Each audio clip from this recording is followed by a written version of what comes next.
दोन तीन महत्त्वाच्या गोष्टी आहेत। एक तर ज्या प्रकारे आधार हा व्यक्तीकरता युनिक आय डी आहे, तसा कामांकरता देखील युनिक आय डी तयार करण्याचा आम्ही निर्णय घेतला आहे। कारण अनेक वेळा लक्षात येतं की एकाच ठिकाणी दोन दोन तीन तीन डिपार्टमेंट काम करतात।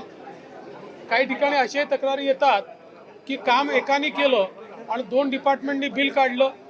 त्यामुळे अशा प्रकारच्या गोष्टी टाळण्याकरता आता प्रत्येक कामाचा युनिक आय डी तयार होईल आणि त्यातनं एक प्रकारे या कामांवर आपल्याला नीट लक्ष ठेवता येईल, वेगवेगळ्या डिपार्टमेंटचं कोऑर्डिनेशन देखील करता येईल आणि त्यासोबत जी PM गतिशक्ती योजना आहे त्या गतिशक्ती योजनेच्या प्लॅटफॉर्मवर ही सगळी कामं हळूहळू करून आणली तर सरकारचे ॲसेट्स किती आहेत, ते कधी क्रिएट झालेले आहेत, हे देखील आपल्याजवळ त्याचा एक चांगला रेकॉर्ड राहील आणि पुन्हा पुन्हा त्याच ठिकाणी कामं होण्याच्या ज्या तक्रारी असतात त्या तक्रारी देखील दूर होतील।